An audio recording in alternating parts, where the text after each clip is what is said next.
ఇంకా కొన్ని ఆసక్తికరమైన విషయాలు. నాన్ ట్యాక్స్ రెవెన్యూస్ కింద మిస్సెలేనియస్ జనరల్ సర్వీసెస్ కింద ఒకటి ఆశ్చర్యకరమైనది ఉంది. 2024-25 రివైజ్డ్ బడ్జెట్ ప్రకారము 226 కోట్లు చూపిస్తా ఉన్నారు. నాన్ ట్యాక్స్ రెవెన్యూస్ కింద మిస్సెలేనియస్ జనరల్ సర్వీసెస్ కింద ఈ ఏడాది అంటే బడ్జెట్ ప్రవేశపెట్టిన ఈ ఏడాది 2025-26కు సంబంధించి 7,916 కోట్లు చూపిస్తున్నారు. కానీ 2024-25 రివైజ్డ్ ఎస్టిమేట్ల ప్రకారం వీళ్ళే దాన్ని 226 కోట్లుగా చూపిస్తున్నారు 2024-25లో వీళ్ళకు వచ్చేది. అంటే ఏంది మిస్సిలీనియస్ జనరల్ సర్వీసెస్ అంటే ఏంది? ఏ రకంగా ఇది బాదుతున్నారు? ఏ రకంగా బాధపోతా ఉన్నారు? నిజంగా ఆర్థికవేత్తలకు కూడా అర్థం కావడం లేదు. ఏ రకంగా కొత్తదనంతో చంద్రబాబు నాయుడు ఏం చేయబోతున్నాడో తెలియడం లేదు, ఏ రకంగా బాధపోతున్నాడో తెలియదు. మిస్సిలీనియస్ జనరల్ సర్వీసెస్ అంట. ఆ పేరుతో ఏకంగా 7,916 కోట్ల రూపాయలు తాను బాధపోతున్నాడు అని చెప్పి తాను చెప్తా ఉన్నాడు చంద్రబాబు నాయుడు గారు. ఇంకొకటి చూద్దాం. ఈ ఏడాది ల్యాండ్ రెవెన్యూ కింద రివైజ్డ్ ఎస్టిమేట్స్ చూస్తే ల్యాండ్ రెవెన్యూస్ కింద ఒకసారి గమనిస్తే ల్యాండ్ రెవెన్యూస్ కింద రివైజ్డ్ ఎస్టిమేట్స్ చూస్తే ల్యాండ్ రెవెన్యూస్ కింద రివైజ్డ్ ఎస్టిమేట్స్లో 1,341 కోట్లు చూపిస్తూ ఉన్నాడు. రివైజ్డ్ ఎస్టిమేట్స్లో 1,342 కోట్లు చూపిస్తూ ఉన్నారు. మరి ఇదే ఈ 10 నెలల కాలానికి సంబంధించి చూస్తే వచ్చింది ఎంత అంటే 196 కోట్ల రూపాయలు. అంటే రైతులను నీటి తీరువాతో ఈ 2 నెలల్లోనే బాధపోతున్నాడు అని చెప్తున్నాడు. అంతే కదా, 10 నెలలు కలిపి 196 కోట్లు వచ్చింది. మామూలుగా అంతకన్నా ఎక్కువ రాదు. 2023-24లో 52 కోట్లే వచ్చింది. ఆయనకు 196 కోట్లు 10 నెలల్లో వచ్చింది. దాన్ని 1,342 కోట్లు ఈ 2 నెలల్లో పెంచబోతున్నాడు అని చెప్పి రివైజ్ ఎస్టిమేట్లో చూపిస్తూ ఉన్నాడు పెరుగుతుంది అని. దాని అర్థము రైతులకు సంబంధించి శిస్తు రూపంలోనే లేదా సర్వే సెటిల్మెంట్ కింద భారం వేయబోతున్నారా, నీటి తీరువా కింద భారం వేయబోతున్నారా, లేకపోతే మేము సర్వే ఫ్రీగా చేసాం రైతులందరికీ కూడా, ల్యాండ్ రెవెన్యూ రికార్డ్ సర్వేలన్నీ ఫ్రీగా చేసాం, వీళ్ళు ఏమన్నా సర్వే బాధపోతున్నారా? మరి ఈ 2 నెలల్లోనే ఏ రకంగా దాదాపుగా 1,100 కోట్ల రూపాయలు ఏ రకంగా వసూలు చేయబోతున్నారు? అది కూడా ఒకటి ఆశ్చర్యం కలిగించే విషయం. ఇంకొకటి కూడా చెప్తా, మూలధన వ్యయం అంటే క్యాపిటల్ ఎక్స్పెండిచర్, మూలధన వ్యయం.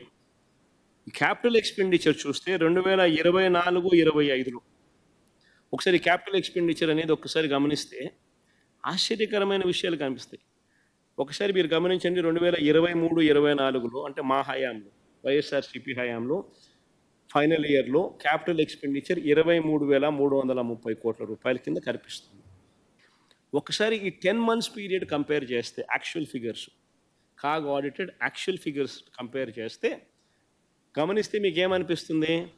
10 నెలల కాలంలో లాస్ట్ ఇయర్ 10 నెలలు 2023-24 ఈ సంవత్సరానికి సంబంధించిన 10 నెలల కాలం 2024-25కు సంబంధించిన 10 నెలల కాలంలో చూస్తే క్యాపిటల్ ఎక్స్పెండిచర్ అంటే మూలధన వ్యయం మేము 20,942 కోట్ల రూపాయలు మేము ఖర్చు చేస్తే చంద్రబాబు నాయుడు గారి హయాంలో ఈ 10 నెలల కాలంలో 10,854 కోట్లు మాత్రమే ఖర్చు చేశాడు. అంటే మాకు చంద్రబాబు నాయుడు గారికి మధ్య తేడా -48%. అంటే మా చివరి ఇయర్లో ఈ 10 నెలల పీరియడ్కి సంబంధించి మేము 20,942 కోట్లు మేము ఖర్చు చేస్తే అదే 10 నెలల పీరియడ్లో ఈయన 10 నెలల కాలంలో 10,854 కోట్ల రూపాయలు ఖర్చు చేశాడు అని అంటే -48%, -48%. ఇక్కడ ఆశ్చర్యంగా ఉంది. ఇప్పుడు చూడండి, ఇదే ఎస్టిమేట్ ఫిగర్ నెక్స్ట్ 2 నెలల్లో రివైజ్డ్ ఎస్టిమేట్ ఒకసారి చూడండి. నెక్స్ట్ 2 నెలల్లో ఏకంగా 10,854 కోట్లు కాస్త 24,072 కోట్లు చూపిస్తా ఉన్నాడు. అంటే 2 నెలల్లో మరో 14,000 కోట్లు తాను ఖర్చు చేయబోతున్నాడని చెప్తున్నాడు. అదే మా ఫిగర్లు చూడండి, 10 నెలల కాలంలో మేము 20,000 కోట్లు 20,942 కోట్లు ఉంటే మేము ఆ ఇయర్ ఎండ్ అయ్యేసరికి 23,330 కోట్లకు మేము యాక్చువల్ ఖర్చు చేసినాం. అంటే ఎవడైనా నమ్ముతాడు, రీజనబుల్గానే ఉంది. 21 వేల కోట్లు 10 నెలల్లో చేసినారు. 23,330 కోట్లు సంవత్సరం అయిపోయే లోపల చేయడం అంటే రీజనబుల్గా జరుగుతుంది. కానీ ఏకంగా 10,854 కోట్లు ఏందండి, 24,072 కోట్లు అంటే మాకన్నా 3.18% ఎక్కువగా తాను ఖర్చు చేసినాను అని చెప్పి చూపించడానికి ఏకంగా రివైజ్డ్ ఎస్టిమేట్లో 15,000 కోట్ల రూపాయలు తాను ఖర్చు చేయబోతున్నాడని చూపించాడు. ఇంకా ఆశ్చర్యం ఏంటంటే సార్, 2025-26కి వచ్చేసరికి క్యాపిటల్ ఎక్స్పెండిచరు ఆ 24,000 కాస్త 40,000 కోట్లు ఖర్చు చేస్తామని చూపిస్తున్నారు. అయ్యో చంద్రబాబు, ఏమి స్వామి ఈ లెక్కలు స్వామి, ఏమి స్వామి, ఇంత దారుణంగా చంద్రబాబు నాయుడు అనే వ్యక్తి మోసం చేస్తూ ఉంటే, అబద్ధాలు చెప్తూ ఉంటే నేను ఏం చెప్పాలి ఈ మనిషిని? ఇవన్నీ కూడా మొత్తం లెక్కలన్నీ చూసిన తర్వాత చంద్రబాబు నాయుడు గారు వచ్చాక రెవెన్యూ తగ్గిందని ప్రస్ఫుటంగా కనిపిస్తూ ఉంది. రాష్ట్రం సొంత ఆదాయాలు అంటే ఎస్ఓఆర్లు పెరగలేదు. హుటాహుటిన పెరక్కపోగా హుటాహుటిన మేం చివరి సంవత్సరంలో వచ్చిన దానికి మ్యాచ్ చేస్తే చాలా గగనంగా కనిపిస్తూ ఉంది. అలాగే మూలధన వ్యయం అంటే క్యాపిటల్ ఎక్స్పెండిచర్ గణనీయంగా మేము 23,330 కోట్లు ఖర్చు చేస్తే ఈయన గణనీయంగా దాంట్లో తగ్గుదల కనిపిస్తూ ఉంది. ఇలాంటి పరిస్థితుల నేపథ్యంలో ఈ పెద్ద మనిషి చంద్రబాబు నాయుడు ఏమంటారు తెలుసా? జిఎస్డిపి 12.94% పెరుగుతుంది అని. ఎలా పెరుగుతుంది స్వామి? రెవెన్యూస్ ఒకవైపున తగ్గుముఖం ఉన్నప్పుడు జిఎస్డిపి ఏ రకంగా పెరుగుతుంది?